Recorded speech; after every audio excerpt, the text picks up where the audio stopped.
Hey, welcome back, guys. Welcome to the podcast. I'm Nadja, and what we're going to be doing today, we're going to continue with my work life stories from the past of when I was working for the events company. So, if you've already listened to parts 1 and 2, then I appreciate it. Thank you very much. But basically, I'll give you a quick recap. What I go over is just the different inflatables. So, part 1 is I explain and show you about when I used to work with an inflatable called the Crazy Cottage, which is one of the biggest inflatables in Europe.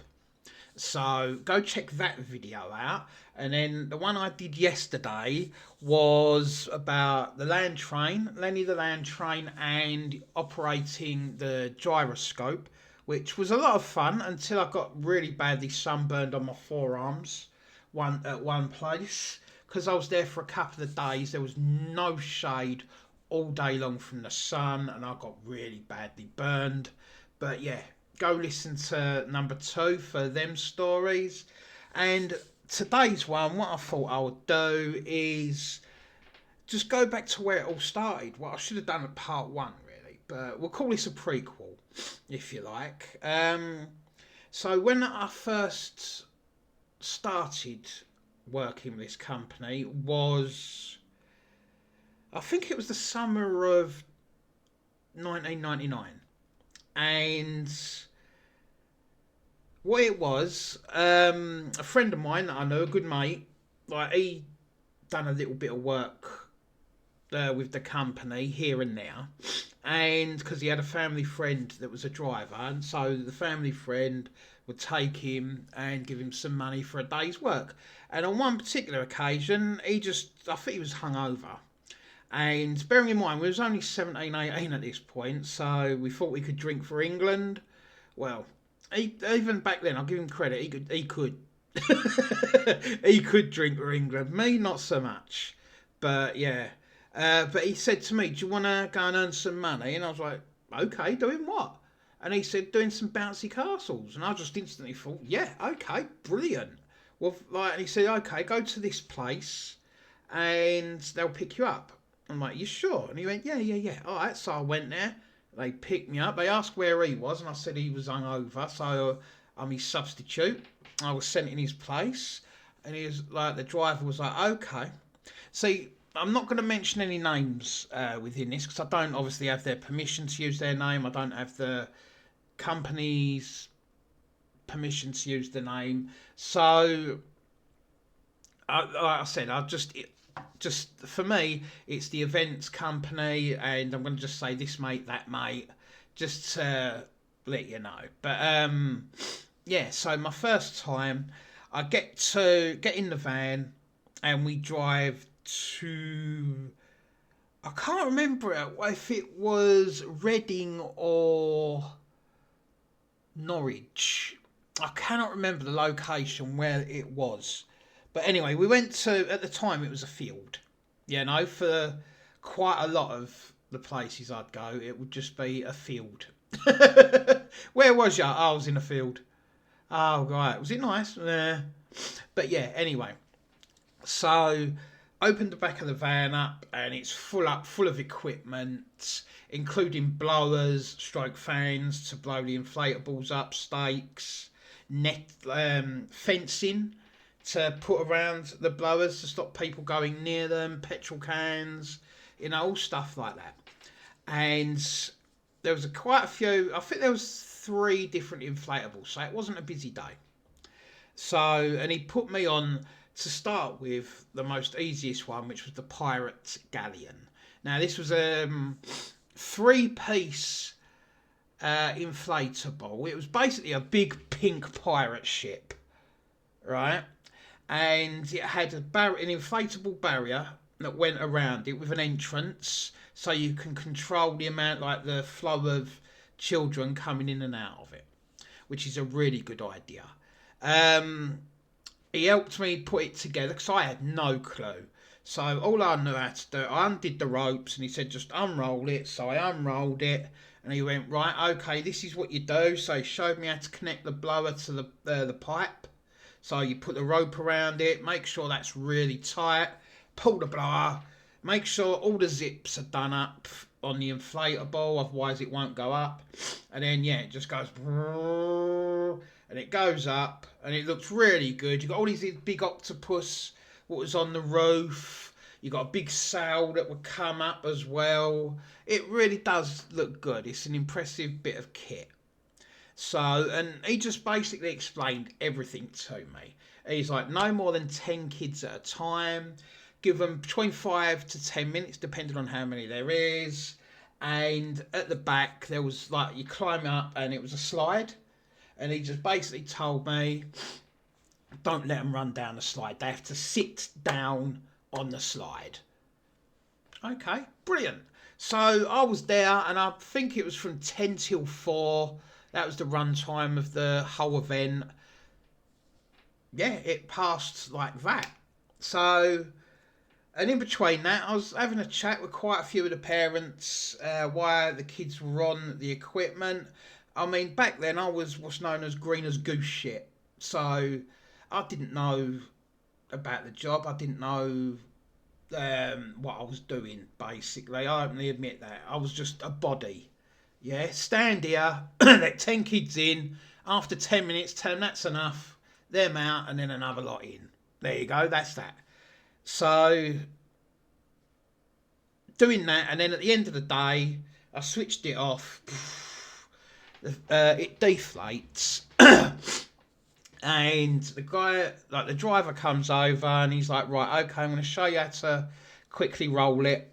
And he said, what I'm going to do, I'm going to do it quick.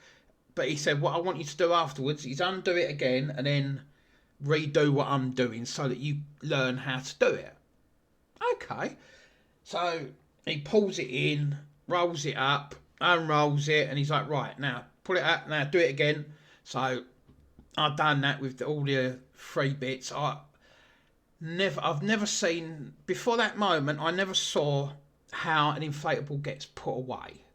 You know, I mean, I always thought it went flat and you just fold it up like a big square or something, you know. Back then I was really naive and silly, but no, you put it together and you roll it, yeah.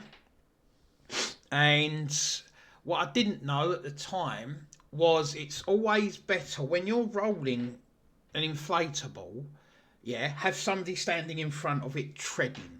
So they've got to tread really, really quickly, boom, boom, boom, boom, boom, all their weight, jump on it to get all the air out. So as you're rolling it, it's so much easier.